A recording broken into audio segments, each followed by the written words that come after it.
Here is your Radio Theater Channel weekly podcast for download. The RTC still has the very best old-time radio on the live streaming.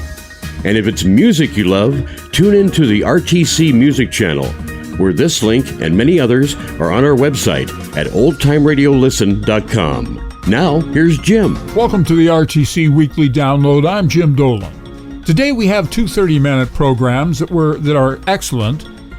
Suspense was a very good show. It was on CBS for a long time, I might add. It was on from the 40s all the way to the 60s, so through the entire radio experience, if you will. We have two fine examples for you this week. First, we'll listen to Neil Cream, Doctor of Poison, from 1951. And from that same year, Case Study of a Murder.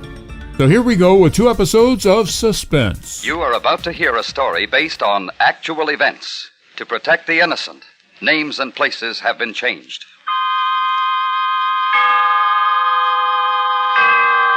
Autolite and its 96,000 dealers bring you Mr. Charles Lawton in a story taken from life.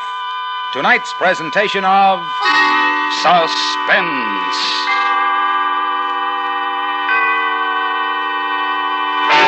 Tonight, Autolite presents Neil Cream, Doctor of Poison, a story concerning a man historically famous as the most notorious poisoner who ever lived, starring Mr. Charles Lawton.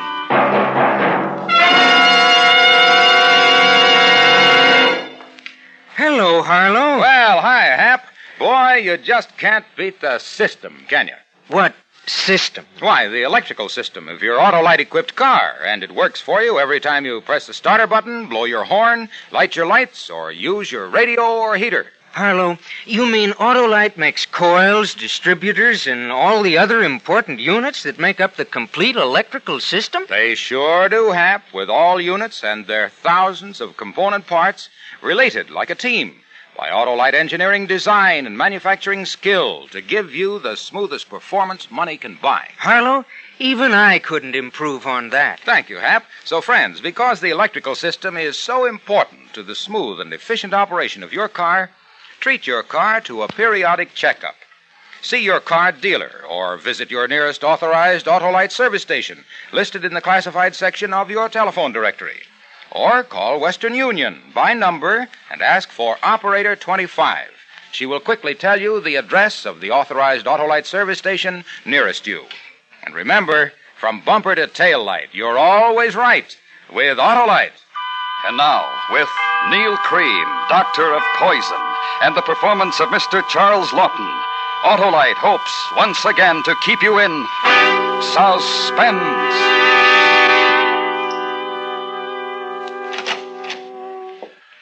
Dr. Cream. May I see her now, Doctor? Dr. Cream, there was nothing I could do. I'm sorry, terribly sorry. I tried everything. You tried everything. Sorry.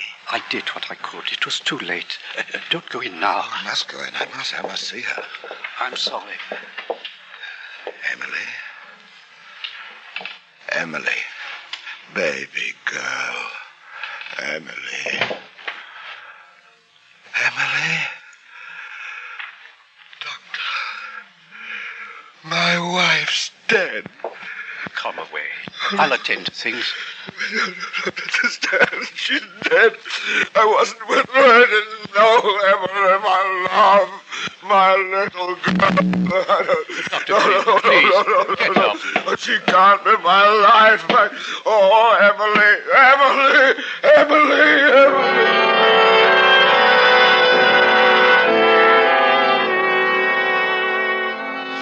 Well, that was Emily, my only wife.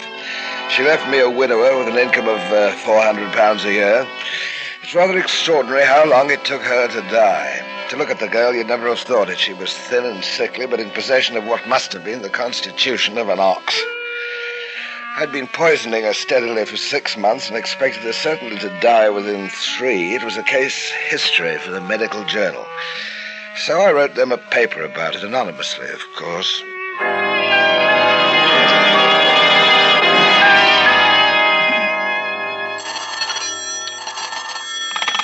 Inspector Waring. Sergeant Dean, sir. I've got a letter here from the editor of the medical journal. Why did they forward it to the yard? There's a manuscript that came with the letter. Just a moment, sir. Resistance to physiological action of alkaloid poisoning. Case history C, by anonymous. Oh, what's the matter with that? The medical journal people seem to feel that the man who wrote it did the job, too. Put it on my desk. I'll be there in half an hour. Right, sir.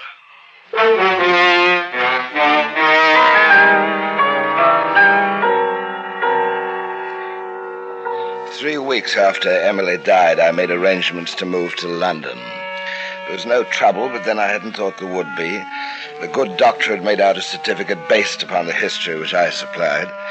I had decided upon a refined intestinal disorder which bore a magnificent Latin name and closely paralleled the symptoms brought about by the poison administered. So much for the late and unlamented Emily Cream.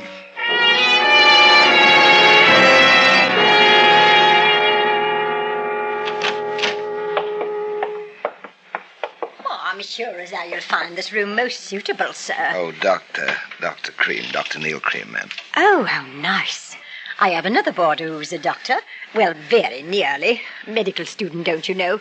Mr. Bridgman. Ever such a nice gentleman. Really? You'll find a very refined atmosphere in my house, Doctor. And scrupulously clean. Very scrupulous. I'm sure of that, Mrs. Minns. I think this will do very nicely. May I ask, Doctor, how long you plan to allow us the pleasure of your company? I'm afraid I have no idea of that, Mrs. Minns. You see, I only just arrived from Hull. My wife died there a month ago. Oh, how sad. How terribly sad. See, I thought that here in London I might forget. You look understanding. You do understand, don't you? Oh, poor dear man. Of course. Oh, my, how I understand. I'm a widow myself. Only my daughter Daisy and me. How I do feel for you. You're so kind. Oh, not at all, I'm sure. You will join us for tea, won't you? Oh, I should be delighted. Thank you so much.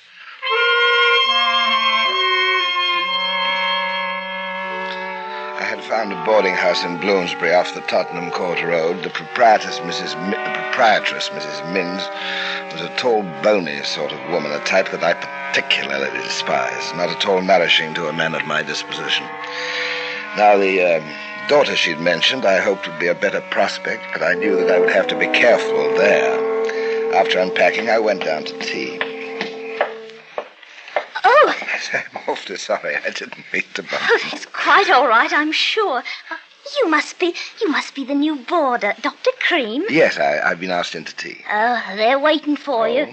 You're in for it. I'll pass muster, as poor old Dad used to say. Dear, oh dear, is that dreadful? You'll see. As bad as that, huh? Worse. Oh, excuse me, I got to put the kettle on. Maid's day off, you know. May I help you? Oh, of course not. Then you could help me pass muster when we come back. Oh, you know, you're not at all what I expected. What did you expect? Well, from the way Mum talked, I don't know. Oh, all right, come along. Daisy Minns was not a beauty by any means, but there was a spark, an honesty, good humor that I found most enjoyable. We got on famously, but it was too soon to think about Daisy. Perhaps later.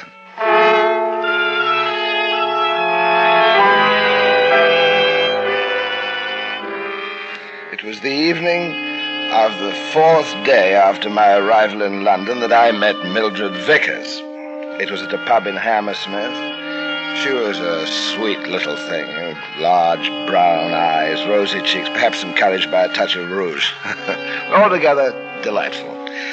I must say that I flattered her with attentions not usually received, flowers, dinner, the theater. She was very grateful.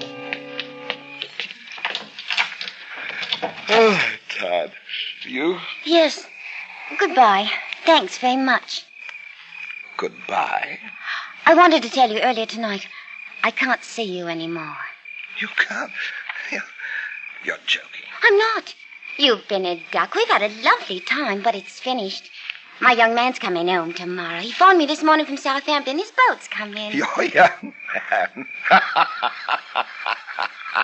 Your young man? You'll wake up the whole house. Millie, you'll be the death of me. Now, come along. Let's get inside. You can't. I'm serious. It's like you said, laughs and all sorts of fun. It's over. Now, you be a good boy and... Now, you get inside. Stop it. Don't you go I'll pushing show. me. Millie, I'm sorry. I didn't mean to lose my temper, but the way you told me, it's a shock. I thought you were joking. I'm sorry. Really, I am. I'm very fond of you, Millie. A chap gets fond, and then, well, one last kiss, Millie, just one last kiss. Of course. I knew you'd be a sport about it.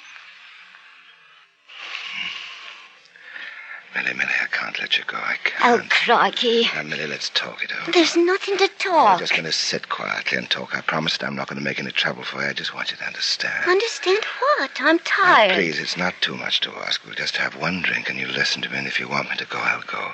I'll quietly, no bother. Everything's serene. I'm sorry. It all sounds ever so sad, but my young man's coming in tomorrow. And... Will you stop talking about your young man? Millie, I didn't mean that. I'm not angry, but please, now, will you look here? There's so much that I can give you. I'm not young, anymore, but you found me attractive. You do find me attractive, don't you? Well, don't you? What are you smiling about? What the heck? What are you laughing at? Millie! Stop your shouting. You think I want the police on me? No. You want me to go? That's right.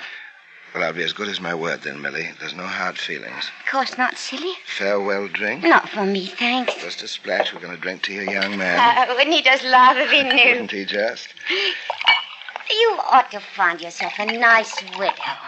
Someone like you. And settle down. Yes, I know what you mean, Millie. Here we are. Thanks. Now of it. Like a good boy. Millie, I suppose I really should tell you that I don't care about you at all. That nonsense that I was saying before, I didn't mean it, I don't quite understand why I said anything. You're not worth it. You're nasty little... Yeah. That burns, doesn't it? It doesn't burn for long, though. You annoyed me very much by chucking me over. Not that I cared because of you, but me, you see. And it isn't going to be long. I just want you to know. Can you hear me? I just want you to know that every time we went to a public place together, I was ashamed. Ashamed to be seen with someone like you. Good night.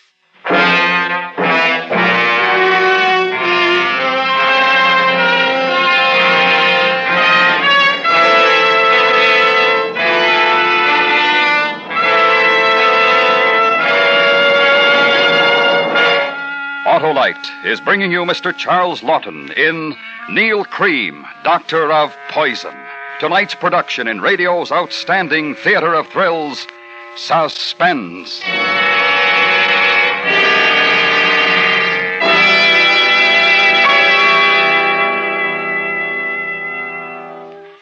Say, Harlow, if I need a new coil for my car's Autolite electrical system, won't most any coil fit? Sure, Hap. And white shoelaces fit black shoes. But they don't match. Right you are, Hap. But every part in the Autolite electrical system does match perfectly with every other part to give your car the smoothest performance money can buy. You mean the Autolite coil, distributor, generator, they're all related? You bet they are, Hap, because the units that make up the complete Autolite electrical system and their thousands of component parts are all related by Autolite engineering design and manufacturing skill, and are used as original factory equipment on many leading makes of our finest cars, trucks, and tractors. Well, that's good enough for me, Harlow. So, friends, take a tip from me and specify Autolite original factory parts when replacements are needed for your Autolite-equipped car.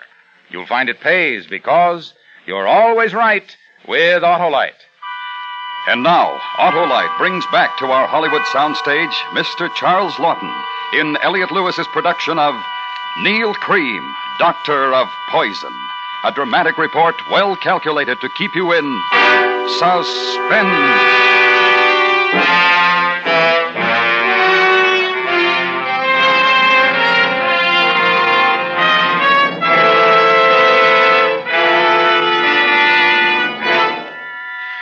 For the next next 2 or 3 nights I stayed in at the boarding house, I don't think I felt well. At least I couldn't sleep. My sleep wasn't at all restful. I had dreams.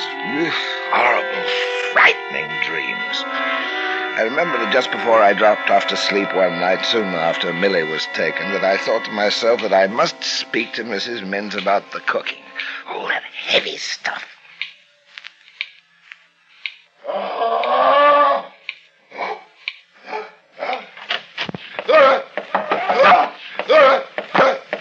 Dr. Cream! Dr. Cream! Doctor! Dr. Cream! Wake up. Wake up, Doctor. It's all right. It's all right. Anything the matter? I hope you'll forgive the liberty, sir. I'm afraid you were having a nightmare. It sounded as though you were being murdered. Murdered? You thought I was, did I say anything? You screamed, sir. Oh, is that all? It sounded... Well, I'm awfully sorry. That's quite all right. It's very good of you to be concerned. You're that young medical student Mrs. Minns told me about, aren't you, Mr. Bridgman, sir. Yeah, that's right, Bridgman. We should have a chat one day soon, lunch perhaps. You specializing? I haven't made up my mind yet, Doctor. Good. Lots of time for that, hmm? Yes. Well, I think I'd better go back to bed. I was sorry to have troubled you. Not at all, sir. Good night. Good night. I wonder, is he lying? Did I say something? Did he hear it? I wonder. Blast!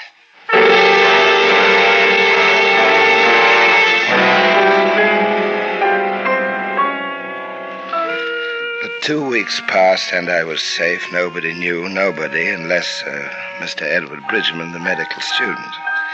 I'd taken him to lunch 2 or 3 times, and we'd talked medicine for the most part.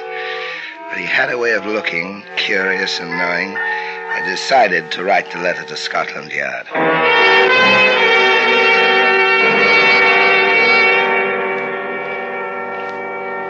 Commissioner, Inspector Waring here. I think we've got something more on that poison case in Hull and Millie Vickers. Yes, a letter. It says, to whom it may concern, I have information which can lead to the arrest of the person responsible for the murder of Millie Vickers in Hammersmith. Is it worth £3,000? If so, leave the money at the pillar box on the corner of Kensington and Earl's Court Road. Plain wrapping paper will do. And it's signed A. O'Brien, Private Detective. Yes, sir. Yes, we'll see to it straight away.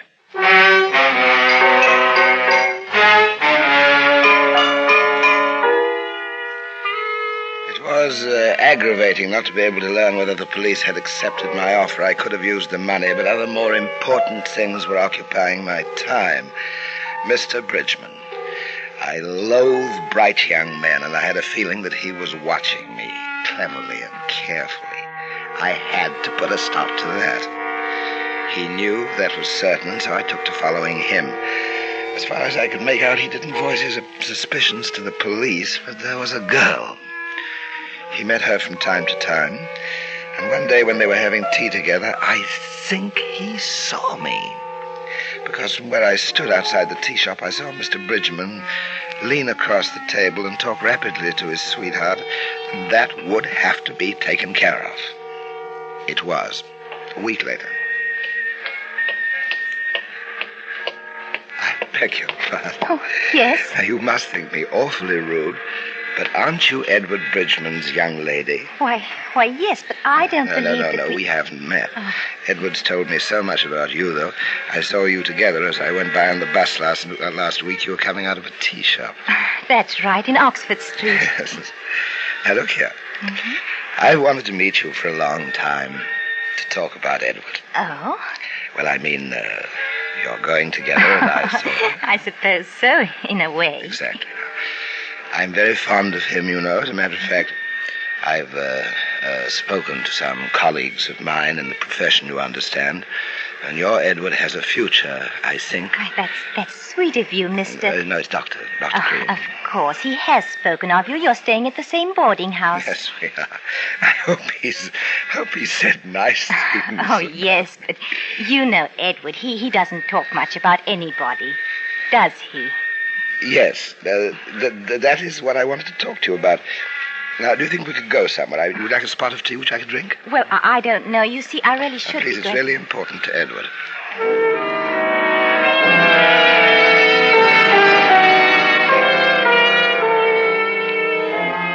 Clever little devil, but a rotten actress. You know Edward. He doesn't talk much about anybody. Does he? Because I could see through her plan perfectly well. Trap me into an admission of guilt and then call the police, but I was ready for that. Well, it was a little sad.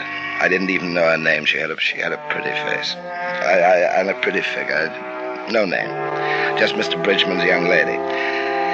It was dark when we walked along the quiet road leading to her house. I'd been the perfect gentleman and had escorted her home. She died behind a hedge.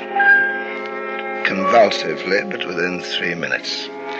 I made sure that there was no outcry, nobody heard, nobody saw, and nobody cared except perhaps for a medical student.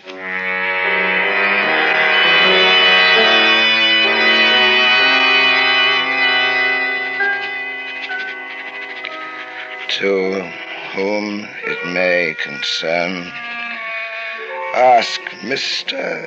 Edward Bridgman, who lives in Mrs. Minn's boarding house, what he knows about the murders of Millie Vickers and Joyce Hamilton.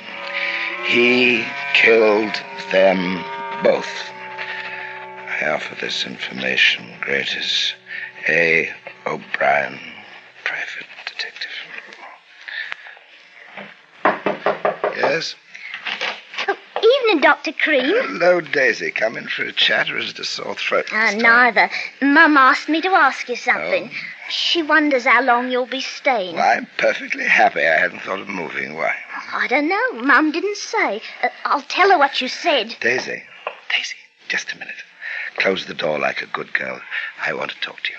Gentlemen lodgers' doors must be kept open when receiving female company. Drat that notice. I've read it, too. Now just close the door and don't be silly. Daisy, come here. Have you read about the murders, the poisoner? Oh, who hasn't? What do you think? Well, I don't. But Mum says he's one of those, you know. Hey, shall I tell you a secret? What? You won't tell. Of course not. What? I think I know who the murderer is. Really? Have you told the police? Well, yes. I wrote them a letter. I told them who it was. No. Who? Come here. Edward Bridgman.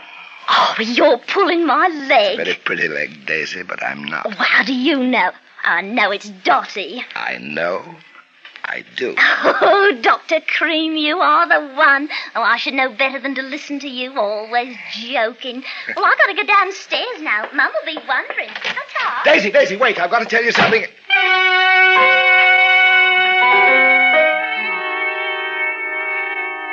Darn, I could have killed her. She thought it was a joke. There had been so many things to tell her, clues, proof, everything to help get rid of the medical student. And she wouldn't listen.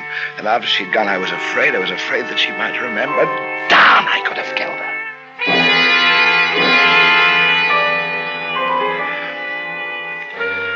It was Saturday, 2 days after I'd posted the letter to Scotland Yard.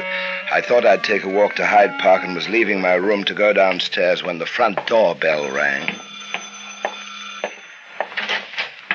Good afternoon, gentlemen. Mrs. Minn? Yes. We're from Scotland Yard. Police? I should like to have a word with a Mr. Edward Bridgman. Does he live here? Yes. Won't you come in? Is anything wrong? Is he at home? He's in the drawing room, I think. Shall I call him? Yes, if you don't mind. Not at all, I'm sure. Mr. Bridgman. Yes, Mrs. Minn? Mr. Bridgman? Yes? I'd like to speak to you, if you don't mind. Oh, what about? Tell me, is there somewhere we can, Afternoon, everybody. Oh, hello, Doctor. Nice day. I thought I'd take a walk. Mum, all right if I go to the cinema with Agnes? Oh, police. Run along, Daisy. Don't be home late. Mr. Bridgman. Come along, Daisy. I'll walk along with you. You were right all the time, Doctor. Oh, and to think I didn't believe you. What'd you say, miss? Oh, just a little joke of ours, Inspector, nothing at all. Come along, Daisy. I can't wait, you know, Daisy. Just a moment, sir. Miss, do you know something about this? Oh, of course I do. Well, Dr. Cream told me he wrote a letter to you about Mr. Bridgman. Well, he told me. Didn't you, Doctor? Dr. Cream? You wrote us a letter, signed A. O'Brien? Bridgman's your man, sir. I wanted to spare him the humiliation. That's your man. I told Daisy I thought he might try to harm What me. are you saying? I never... It's all right, Mr. Bridgman. I don't think we shall need to trouble you.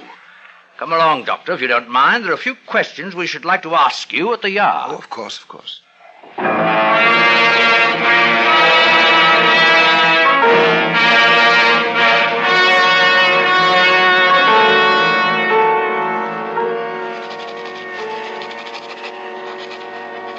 Having set down this case history, my own, let the judge and all responsible for my unfair trial be warned that death will come to them from an unseen agency. What I did in honor and right. No human power has the right to condemn me. Those that died because of their own misdeeds. I have been merely the instrument of justice. For this, I cannot hang. Neil Cream, M.D.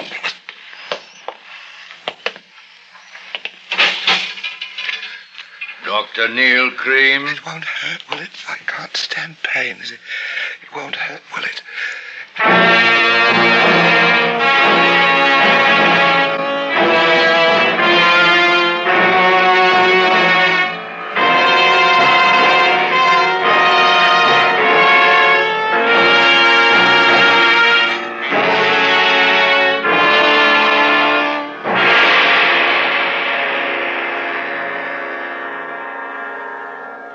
Suspense.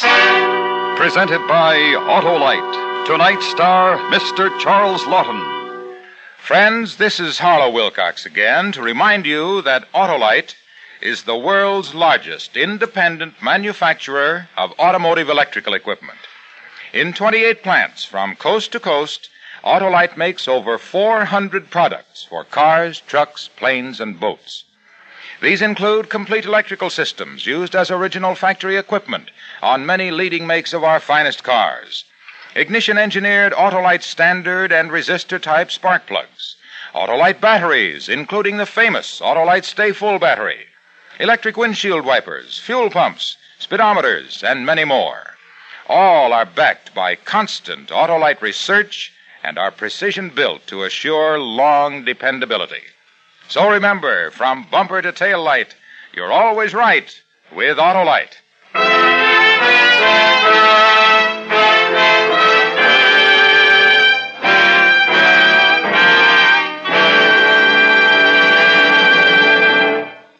Next week on Suspense, our star will be Mr. Tony Curtis in another story based on actual events. A dramatic report concerning the bribes offered and taken by college athletes. A story we call The McKay College Basketball Scandal. In weeks to come, we shall also present Miss Jean Crane and other stars, all on Suspense. Neil Cream, Doctor of Poison, was written for Suspense by Anthony Ellis. Suspense is produced and directed by Elliot Lewis, with music composed by Lucian Morwick and conducted by Lud Gluskin. Featured in tonight's cast were Charles Davis, Betty Harford, Jeanette Nolan, Georgia Ellis, Elma Lawton, Herb Butterfield, and Joseph Kearns.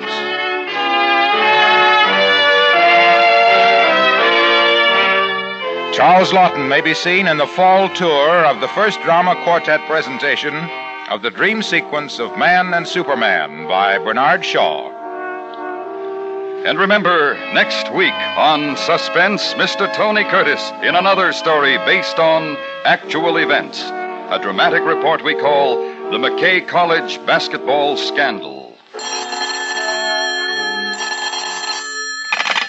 For the location of your nearest authorized Autolite service station or your nearest Autolite spark plug or battery dealer, phone Western Union by number and ask for Operator 25. Switch to Autolite. Good night. This is the CBS Radio Network.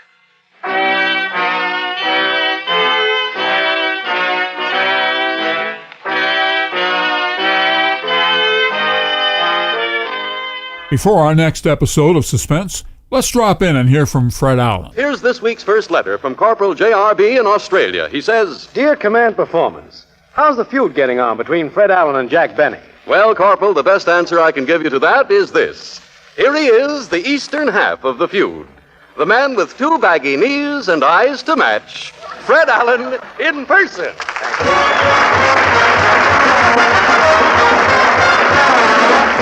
Thank you, and greetings to all you soldiers, sailors, and Marines. And Harry, answering Corporal J.R.B.'s letter, the Benny Allen feud has slowed down a little.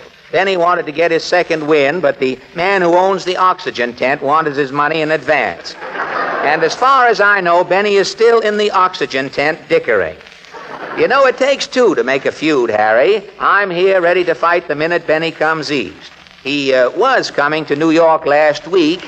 He heard you could buy defense stamps cheaper at Macy's, and he was coming on here.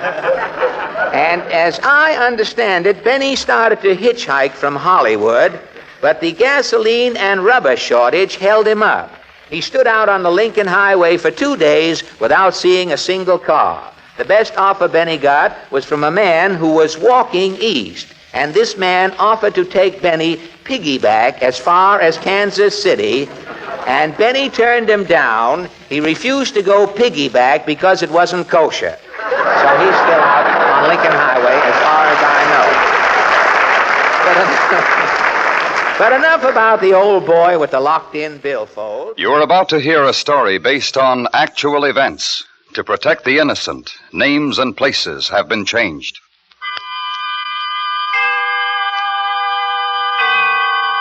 Autolite and its 96,000 dealers bring you Miss Jean Crane in a story taken from life. Tonight's presentation of Suspense.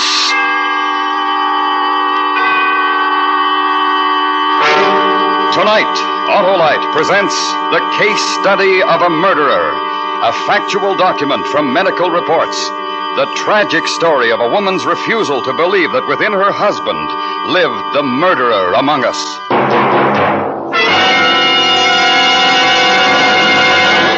Well, hello, Sheriff. Hi, Harlow. Say, what am I going to do? My battery's dry as a cactus. Well, lasso a passel is sure snappy starts from an Autolite Stay Full, the battery that needs water only 3 times a year in normal car use. 3 times a year? Are you hog-washing me, Harlow? No, I'm shooting straight, Sheriff. 3 times a year in normal car use. That's because that great Autolite Stay Full has 3 times the liquid reserve of ordinary batteries. And the Autolite Stay Full gives longer life, as proved by tests conducted according to accepted life cycle standards. Why, she sounds better than Chow Call to me, Harlow. Right you are, Sheriff. So, friends, see your neighborhood Autolite battery dealer and ask him for an Autolite Stay Full, the battery that needs water only 3 times a year in normal car use. To quickly find his name, call Western Union by number... And ask for me. I am Operator 25. I'll gladly tell you the name of your nearest Autolite battery dealer. And remember, from bumper to tail light, you're always right with Autolite. And now, with The Case Study of a Murderer and the transcribed performance of Miss Jean Crane, Autolite hopes once again to keep you in suspense.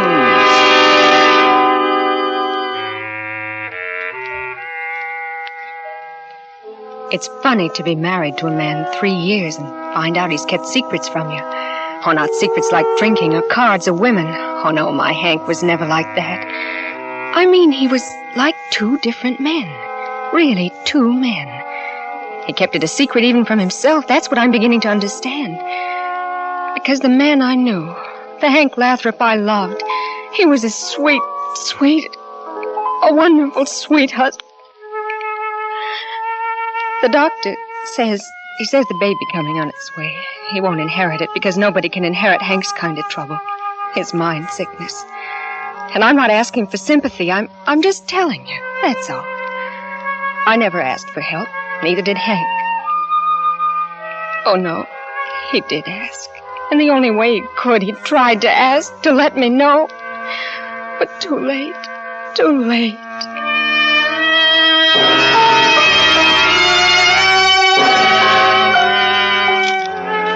It was last spring. It was that day he came home so upset. Been married 2 years. We lived on the south side. Well, not really the south side. It was too close to downtown, to the factories and warehouses. But with no kids, it wasn't too bad. No kids. Well, anyway, we'd been married over 2 years. Hank, that you? Oh, hi, darling. Hi. Good day at work? Yeah, sure. Have something real good for dinner. What are the headlines? What do you mean? I mean, what's the headline in the paper? Oh, Hank, what's wrong, honey? Headache or something? A gruesome murder. What? The headlines. Didn't you ask me what the headlines were? Oh. Well, yes, honey, sure, but you don't look well. What is it? What should it be? What's it always? The paper's jammed up to here with murder and killing all the time. Man comes home from work, works hard enough, but a man comes home and sees pictures and columns on a mother and a baby killed. Killed near the lake. Mother and a baby murdered.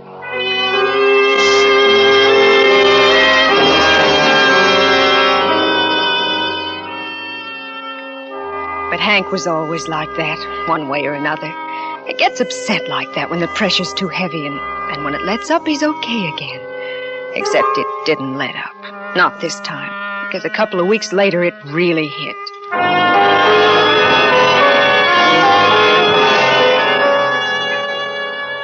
Well, that's the last check the boom dropped the sack. Oh, no. Yeah, me and about 8 other guys. Oh, Hank.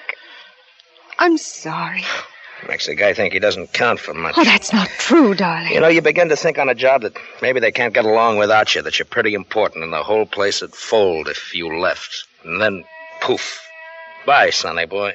Maybe they had a good reason. If they could have kept you, they would have. Yeah, sure. You say it, and they say it, and it's right. Only something inside me says it just got kicked, and I don't amount to much at all. Not much at all. Well, I'm plenty, see? Plenty. Yes, darling, you are. You are plenty. You're the most wonderful man in the world. You know I feel that way, don't you? That I really feel that way. But then I figure I'm kind of lucky, too. Kind of.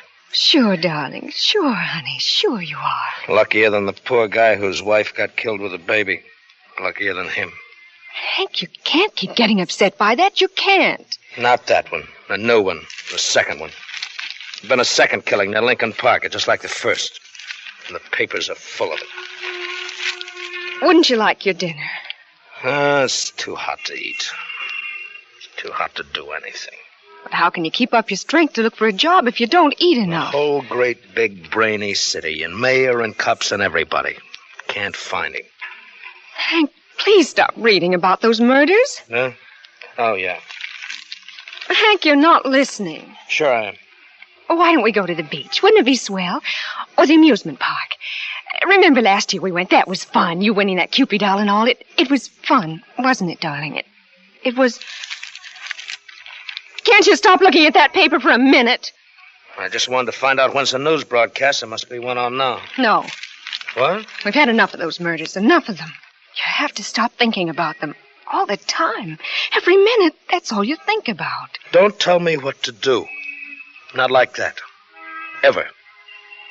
Oh, Hank, I'm sorry, darling. I said I'm sorry if I... And the chief of police says it's almost impossible to tell where the maniac will strike next. There has been a few clues to indicate the man might be...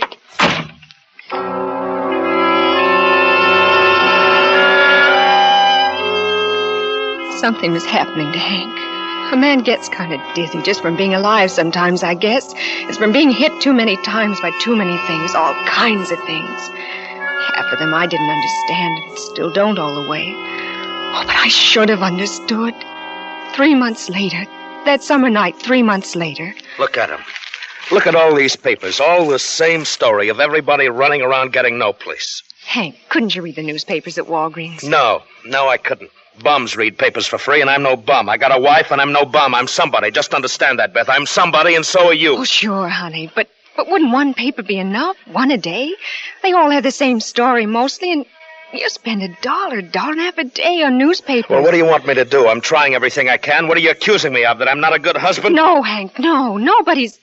I'm not accusing you of anything. You mustn't think that. You act like I did something wrong, that's what. Not just like I wasn't working, but like I was almost a murderer. Like I was that murderer they're all looking for. Oh, it's hot. It's too hot in here. If you'll let me, I'll open the windows. Let you? The temperature's over 90. Sure, I'll let you. Why wouldn't I? You... I what? Nothing. Well, don't start to say something and stop. Say it. Well, you told me to shut it. I did? I told you to close it? Why would I tell you to close it? Well, you did, that's all. It isn't important. What's so important about a window being open or closed to make all this argument? Because I didn't. Oh, what time is it? 10. Oh, the news. No, I don't want to listen to the news. Would you like a cold glass of beer? Yeah, beer. A nice, tall glass of beer. Only not here. Not in this house. At Marty's on the corner. That's the place for a beer. But it costs so much more. Yeah, I know, darling, but I just got to get out of here. I have to get with people. Yes, darling, of course. I have some cash, a few dollars. I've been saving it for your birthday. But we can celebrate your birthday whenever we want. Sure, honey. Sure, darling.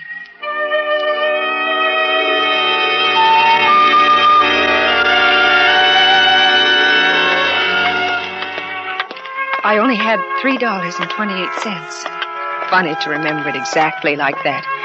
$3.28 that I slipped into his pocket when he wasn't looking. And we had beer with the jukebox banging away and me shaking inside. Shaking. I just kept sipping my one beer and watching Hank. Maybe waiting for him to smile or make a joke, and then I'd know everything was okay. But he never smiled. Didn't even talk. Just drank beer and glared. You know what at? Himself. In the mirror. Just glared at himself until he stood up. Go home. Together. No. You by yourself. Oh, but Hank, you're kind of tight, darling. Kind of. Come on, let me take your arm. Don't pull. Please, Hank. I said don't pull. Now go on, go home. He almost ran out of the place. I knew if I followed him I'd see something terrible. But I had to know. I had to know if what I guessed was true.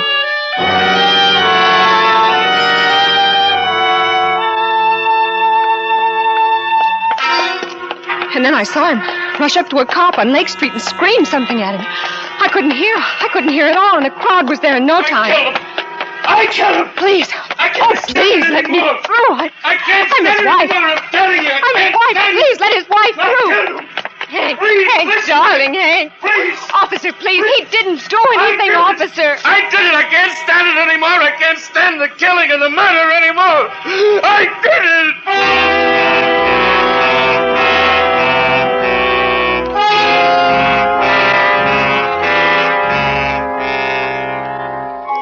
I waited in that police station for hours. I waited and wondered because no one told me anything. Except a kindly man. He gave me a cigarette and talked to me. And then hours and hours later, he called me into his office. Can't I see him? Can't I? In a few minutes. Oh, thank you. Thank you so much. I'll never forget you for letting me see him, Mr. Dr. Broughton. I told you hours ago in the outside office. Did you hear me then? Oh, yes. Yes, I remember. And the rest of what I told you? Please let me see him. He didn't do any harm. He didn't kill anyone. He didn't kill anyone. We No. know he didn't, Mrs. Lathrop. You know? You're sure you know? Please listen. He didn't kill anybody. But he could. He might. How can you say that? Haven't I been through enough? Don't say that to me. He confessed to 2 murders he did not commit. He admitted to 2 murders he had no part of. And he didn't do wrong. Nothing wrong. Will you permit your husband to take treatment? You're saying he should be put away. You're saying he's crazy. I'm saying he has an illness. I'm saying he's sick and he can be cured now. Maybe not later, but now he can. No. No, all he needs is love and kindness. Only words. They have no meaning to him right now. They might have once, but not now. Now he only sits, cunning and sharp. Everything is a secret. He should be treated. I should bring him before a board and have him undergo therapy. I'll fight you. I'll work day and night to get the money, but I'll fight you with lawyers to keep you from disgracing him like that. You won't have to. As a doctor, I say he's dangerous, but no court would uphold me. He hasn't committed any overt act. To all appearances, he's normal. He is. He is normal. He isn't. But we can't make him accept help. You're the only one who can do that. No. He can be cured now. No. He confessed to murders he fantasied himself as having committed. He needs love, not psycho doctors like you. He might easily commit murder if he doesn't get help. Take me to my husband. A month, 6 months, a year, I don't know when, but he'll kill Mrs. Lathrop. He'll kill.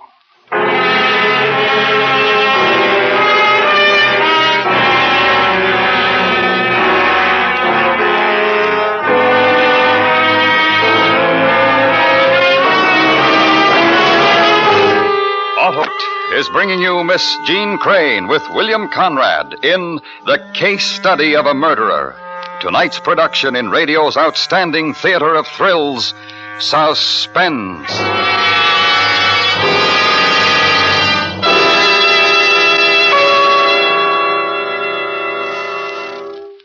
So you go every while, there's none can compare with that Autolite Stay Full of mine. And it's because the Autolite Stay Full is that famous battery that needs water only 3 times a year in normal car use. Them's just the words to describe her, Harlow. And there's more, Sheriff, because every positive plate in the great Autolite Stay Full is protected by fiberglass retaining mats to reduce shedding and flaking. That's why the Autolite Stay Full gives longer life, as proved by tests conducted according to accepted life cycle standards. You never said nothing truer, Harlow. So, friends, call Western Union by number and ask for Operator 25. She will gladly tell you the name of your nearest Autolite battery dealer where you can get an Autolite Stay Full battery. The battery that needs water only 3 times a year in normal car use. Just call Western Union and ask for Operator 25. And remember, you're always right with Autolite. And now, Autolite brings back to our Hollywood soundstage Miss Jean Crane in Elliot Lewis's production of The Case Study of a Murderer. A dramatic report well calculated to keep you in suspense.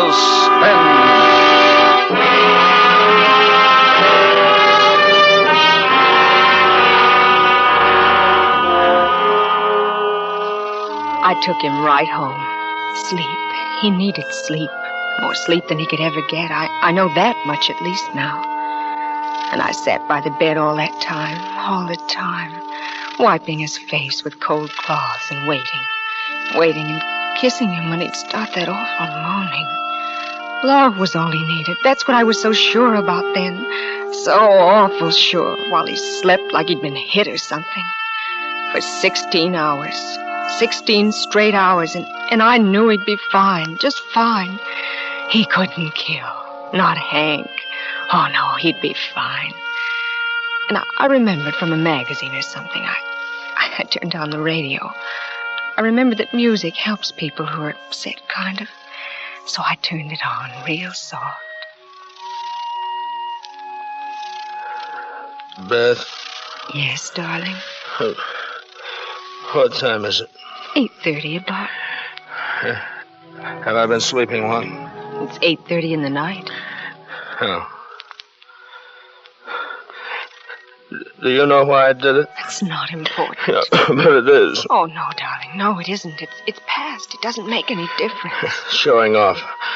That's what it was. Showing them up. The cops, I mean. Whatever your reason was, it was yours, and it's all right, honey. You don't believe me. You don't believe I did it to show them up. Whatever your reason Well, is. it was... It was the... Lie back, Well, darling. No, lie back and rest, Hank. The papers. What did the papers say? Whatever they'd say, it wouldn't mean anything. I've got to know. I've got to. If they're making fun of you, well, they're not, honey. Nobody is. Nobody would. There's nothing to be ashamed of. It's a silly thing. We all do silly things. It's nothing to be ashamed of. It's a disgrace. A real disgrace. Nothing. I'm nothing. I even... Like a kid, I even feel like I could... Like I want to cry. Cry, darling. A man isn't weak if he cries, darling. He's just had too much happen to him. Like women have too much happen, like anybody. Cry. You'll feel better, baby. You will. I'm weak. No man likes a man who's weak. No woman likes a man who can't admit he's weak sometimes, honey. You never saw me cry. I never cried before. I never cried when I was a kid. Never. I love you, darling. You have to know that. I love you. You wouldn't leave me, would you? Never. You don't believe what that doctor said? What doctor? It's the police. That doctor. What did he tell you? Nothing, but I got the idea. I smelled it. I figured out what he was driving at. He didn't say much to me. Oh, he's a liar. For publicity, all those guys are alike. Anything for publicity. Then I can't blame him. I did it for publicity. Really, that's why I don't believe me. I don't know why I did it. I don't know why. Because you had too many bad things happen in a row. Because you had too much beer. Too much hit you, baby. Too much all at once. But I don't know why. I felt like somebody should be punished for all those terrible, terrible murders. Like somebody should. Somebody had to. Listen, we'll move from Chicago. Maybe change our name.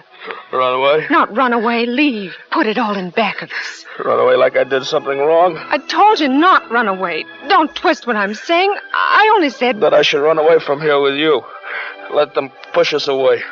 Well, nobody pushes me around. No, Hank, I know that. Nobody does. Nobody leads me places like a kid, either. It was only a suggestion. Did that doctor tell you to say that to me? No. I told you that the doctor didn't tell me anything. You're lying. You're keeping things from me. He must have told you something. He didn't. Not really. He just said for me to take good care of you, that's all. First nothing and now something. You lied to me. What else did he say? I don't know. Nothing, just... What else? Well, tell me. I don't...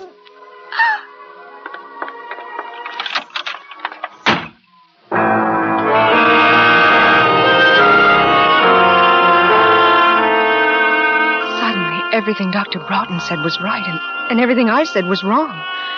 Then I felt sick. I was turning against Hank. When he needed me most, I was turning against him. It wasn't as easy as saying I was turning against him. I had to have some advice. I had to be sure. I needed help. I had to go see Dr. Broughton. You want to turn him over to me? No, not that. Well, then why did you come to see me? For advice. Well, you've done what you could. Why don't you make him submit to care, Mrs. Lathrop? There's still time.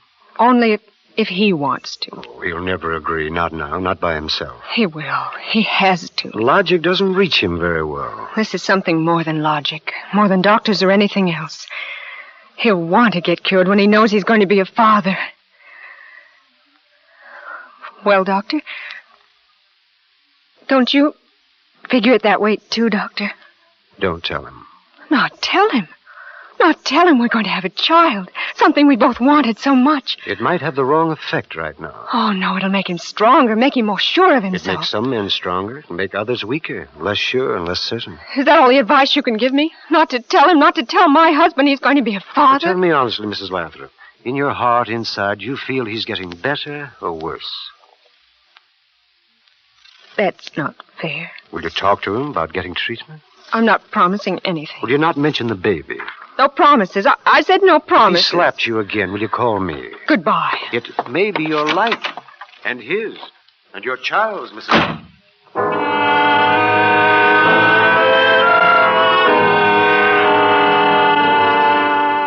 When I came home, he didn't even look up. He just kept staring at his hands.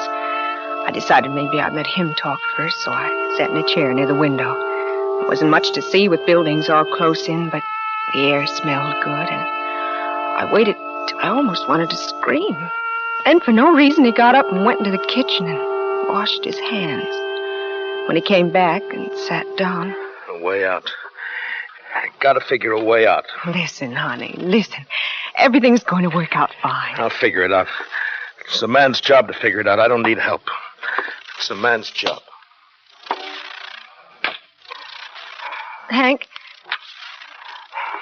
I was wondering if maybe we don't need some other help. What kind of help? I meant like... What kind? What kind? What kind? Stop! What? Stop talking like that. Like what? Like I'm addled, huh? Like that? No. Yes. Hank, there are places that help when it gets too tough to figure. No help. Don't need any help. It wouldn't hurt. It's dirty.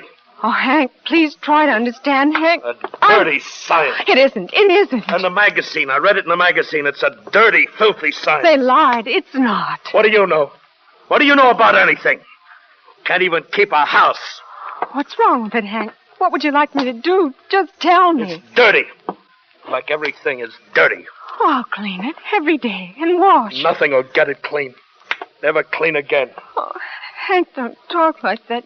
You scare me, Hank. Please don't talk like that. We're all dirty. We'll never get clean. Listen to me. Listen. You have to come with me. Why? Because you ask? Why? For you? For our baby, Hank. For the baby. Baby. Baby! No! Come out! Come out here! You lied to me! You lied to me! You cheated and lied to me! Come out! Come out here! Oh, did it get in my hand? That funny little Cupid doll we won at the beach. Oh, when I wept all the time, how did I find the door to stand behind it? How did I raise my arms that weighed like tons of lead? How could I bring it down 1,000 miles down on him?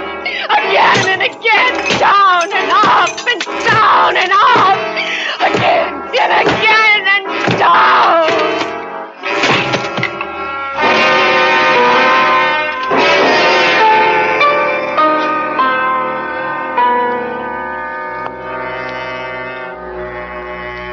Maybe he'll get over it. Maybe his sickness didn't go on too long. Maybe 1,000 and million maybes and ifs and prayers. Dr. Broughton, he said he could do something. Oh, Dr. Broughton, you will. Dr. Broughton, you must. Dear, good, kind doctor. Doctor.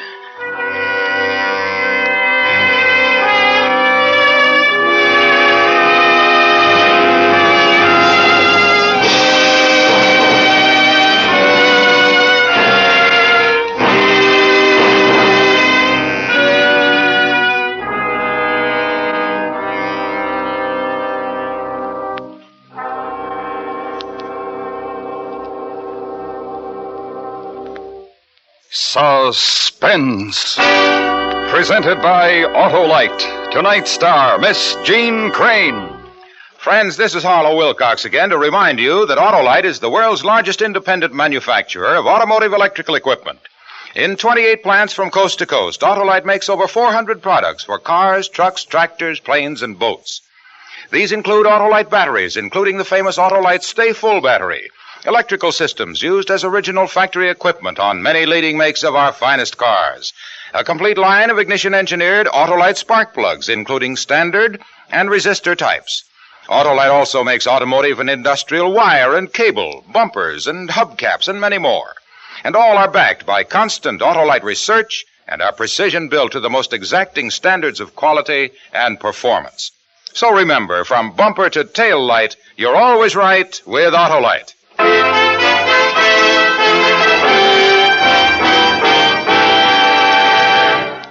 Next week on Suspense, our star will be Mr. Herbert Marshall in the most fantastic spy story ever told, a dramatic report we call Betrayal in Vienna.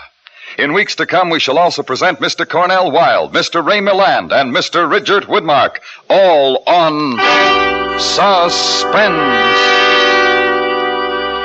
Suspense is transcribed and directed by Elliot Lewis, with music composed by Lucian Warwick and conducted by Lud Gluskin. The Case Study of a Murderer was written for Suspense by Arthur Ross. In tonight's story, William Conrad was heard as Hank and Howard McNear as Dr. Broughton. Gene Crane and Cary Grant can currently be seen in People Will Talk.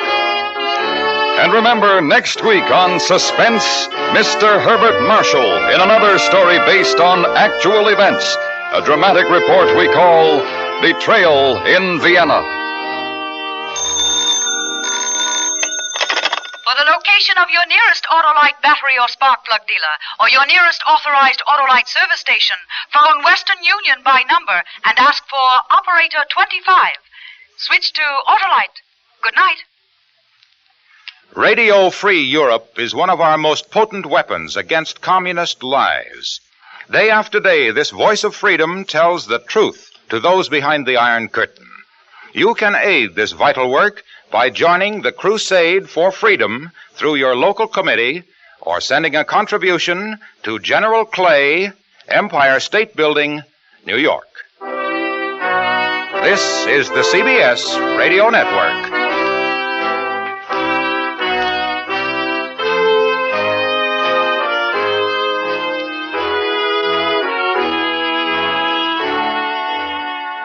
You have been listening to the Radio Theater Channel Weekly Download. Check out our continuous stream at www.otrlisten.com.